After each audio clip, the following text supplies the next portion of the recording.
Another day, another mini vlog!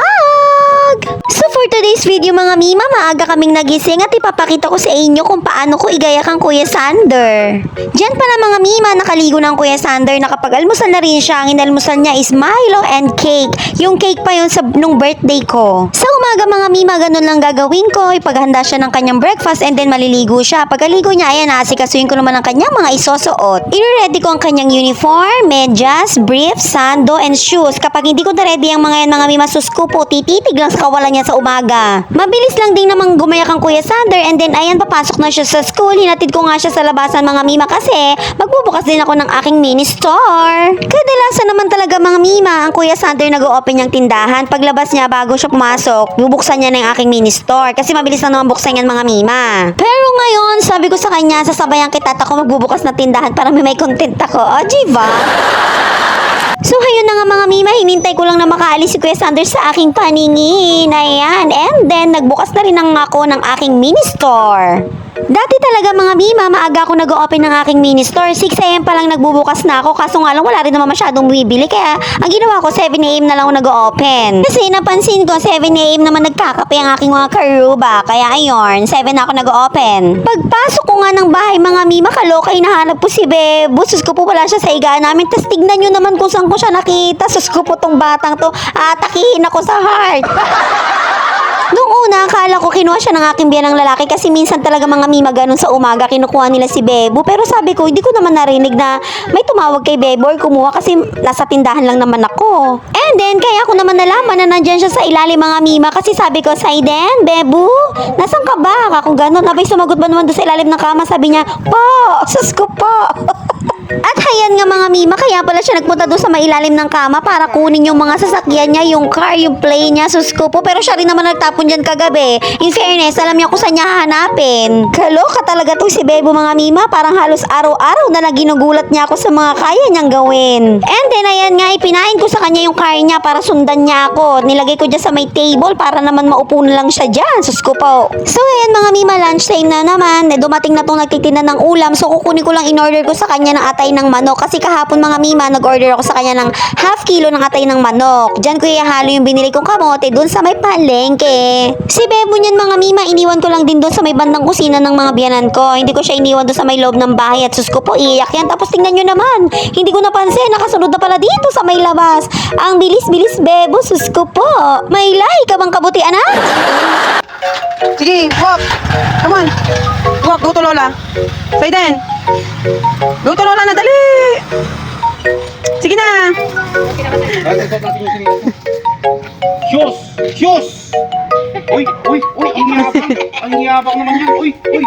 Tignan nyo naman kung ganong nasamot si Bebo mga mima, talagang sumayaw-sayaw pa doon sa labasan. At dahil ipinasyal nga ng aking biyanang lalaki, si Bebo, pagpasok ko dito sa loob ng bahay, ayan, inasikaso ko ng mahugasing botelya ni Bebo. Tatrabahuin ko na yung kaya kong trabahuin mga mima habang wala si Bebo. Sus ko po. Wow. Wala din naman problema mga mima kung nandyan si Bebo na ako'y nagtatrabaho dito sa loob ng bahay. Kaso nga lang kasi, manonood siya ng cellphone. Tapos kapag nawala yung internet, babalik-balikan ko naman siya doon sa pwesto niya. O di na ako natapos sa aking trabaho. Napakaligaga pa naman ni Bebo kapag ganun mga mima. Sus ko po, gusto niya talaga nasa tabi niya lang ako. Ganun. After kong maghugas ng botelya ni Bebo mga mima, inasikaso ko naman tong mga ingredients para sa aking adobong atay ng manok. Maaga pa naman mima para magluto ng aming tanghalian. Pero dahil nga wala pa naman si Bebo, tatrabahuin ko na to para mamaya kapag dating ng Kuya Sander, init-init na lang. Actually, nakapagsalang na nga ako dyan ng aming sinaeng. O, Jiva, faster ka, girl. Woo! Naghiwa lang naman ako dyan mga mima ng bawang, sibuyas, and then luya. Sa totoo lang mga mima, ayoko nang naglalagay ng luya sa ulam ko. Kasi hindi ko alam, ayoko yung lasa ng luya. Kaso nga lang no choice tayo kasi pampaalis ng lansa yan. Ipapaigid ko na lang yung luya kapag kami kakain na. Ganun. After kong maghiwa ng bawang, sibuyas, luya, hinugasan ko na rin yung atay ng manok and then isinunod ko naman binalatan nitong kamote. Mas prefer kong ilagay ang kamote mga mima sa adobo lalo dito sa atay kasi nga meron na siyang natural sweetness na added flavor sa ating julam. Tapos yung patatas naman mga mima, paboritong nilalagay ko yan sa kaldereta, sa mechado, sa ganung mga klaseng ulam na masasarsa. So yun nga, nung matapos ko na lang i-prepare lahat ng ingredients, let's start cooking!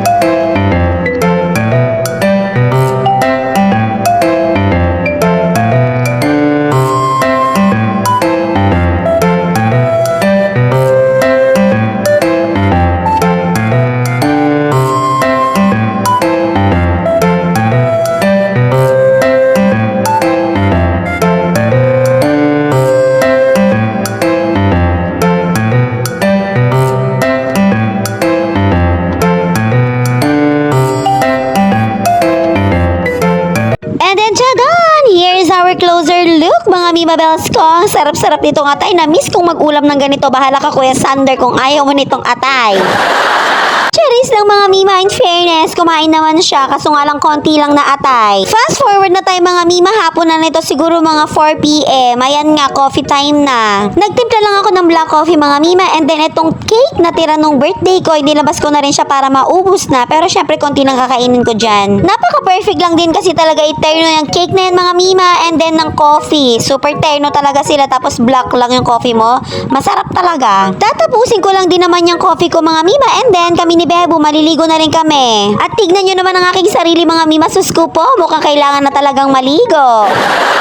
Si Bebo pala mga Mima, ayaw niyang kumain ng cake. Moody rin siya pagdating sa mga matatamis. So yan, nag-i-snack lang din siya dyan sa may Gedli. Hindi nga man lang lumingon sa camera mga Mima. Nakakapanibago ka Bebo ha. Hindi kaya tayo nagpapakyut ngayon. Napaka-busy mo naman dyan sa iyong pinapanood. Maya-maya lang din dyan mga Mima, dumating din ang Kuya Sander and then nakihati na rin siya dyan sa may cake. So kinalahati niya na yan, konti na lang ang natira. Hindi ko na nga lang na-videohan mga Mima kasi nga yung cellphone niya, kinuha niya na kay Bebo. Eh di ngayon, umiyak. O di yung cellphone ko ang pinalit ko, eh di wala nang pang video. So ayun na nga mga Mima, after kong mag-coffee, ayan inaya ko na si Bebo na lumabas. Maglakad-lakad muna siya mga Mima bago kami maligo. Total medyo maaga pa naman. Tinatakasan nga siya dyan ng lolo manong niya mga Mima pero tignan mo naman, nakita niya pa rin. O hayan, humabol talaga si Bebo, kalok. Tinawag ko na nga lang din si Bebo dyan mga Mima kasi nga merong pupuntahan dyan si Lolo Banong niya. Hindi siya pwedeng sumama. Pero sabi ko naman sa inyo si Bebo, napakadali lang mag-move on sa buhay niyan. Kaya ayan, naka-move on agad siya. At ayun, nakahanap siya ng kanyang kalaro. Kaso, tignan nyo naman si Bebo mga Mima. Kanina ko pa siya sinasabi na lumapit siya dun sa bata. I mean, pamangkin ko yan mga Mima. Pero ayun, lumapit. Tignan mo naman, nakaupo lang din dyan sa may gilid. Kaloka to si Bebo. Nung makabuelo nga siya mga Mima, pumasok nga naman sa lote. Pero sis ko po, tignan nyo naman, aakyat siya dun sa may hagdan. Pero buti na lang napigilan ng kanyang lolo Panoy. In fairness, nakinig agad siya. Medyo trip din kasi talaga ni Bebo mga Mima yung pataas na yon. Kaya kadalasan, mahirap siyang awatin doon. Pero tignan nyo naman mga Mima, dito naman siya sa kabilang pataas aakyat. Sus ko po. Balik na, dali. Lika na, dali. Lika na, balik na. Bye-bye. Bye-bye. Iiwan na kita. Bye-bye. Alis na si Mami. Ay, talagang nagbabay. Ang galing. Masaya pa siya, oh.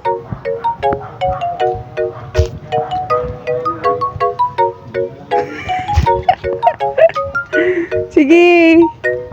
Oh, Jiva, mga Mima, sus ko po si Bebo talagang nagbababay pa sa akin. Pero tignan nyo naman. Kahit nagbababay siya, tinitignan niya kung sumusunod ako sa kanya. Oh, Jiva, matalino yarn. Kinuha ko na nga lang din siya dyan, mga Mima, sus ko po. Mukhang balak talagang lumayo nitong si Bebo, kaloka.